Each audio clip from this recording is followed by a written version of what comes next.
ప్రజలకి హుజురాబాద్ నియోజకవర్గ ప్రజలందరికీ కూడా పేరు పేరున నమస్కారాలు తెలియజేస్తా ఉన్నాను. ఇవాళ కేసీఆర్ గారు కట్టిన కాళేశ్వరం ప్రాజెక్టులో భాగంగా ఇదిగోండి మీరు చూడవచ్చు 17 పంప్ హౌస్లు రెడీగా ఉన్నాయి. ఇలా నా హుజురాబాద్ నియోజకవర్గానికి నీళ్లు రాక రైతులు ఇబ్బంది పడుతూ ఉన్నారు.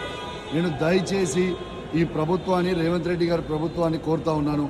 దయచేసి వెంటనే ఈ పంప్ హౌస్లు ఆన్ చేసి ఇక్కడి నుంచి నీళ్లు లిఫ్ట్ చేసి మిడ్ మానేర్ నింపి ఎల్ఎండి నింపితే నా హుజురాబాద్ నియోజకవర్గంలో ఉన్న రైతులందరికీ కూడా నీళ్ళు వస్తాయి. అవి కిందికి కోదాడు వరకు కూడా పోతాయి.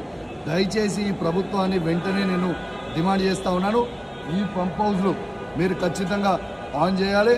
ఇవి ఇప్పుడు మా కేటీఆర్ గారు కేసీఆర్ గారి నాయకత్వంలో కేటీఆర్ గారు చెప్పినట్టు ఈ పంప్ హౌస్లని మీకు అసెంబ్లీ వరకు టైం ఇస్తూ ఉన్నాం. లేకపోతే ఈ తెలంగాణలో ఉన్న రైతాంగులందరితోని రైతులతోని ప్రత్యేకంగా నేను మాత్రం మా హుజురాబాద్ నియోజకవర్గం రైతులందరితో పెద్ద ఎత్తున వచ్చి ఈడ పంపు ఆన్ చేసి మిడ్ మానేరు ఎల్ఎండిని నింపుతామని కూడా చెప్పి ఈ సందర్భంగా ఈ ప్రభుత్వానికి కూడా హెచ్చరిస్తూ ఉన్నాం.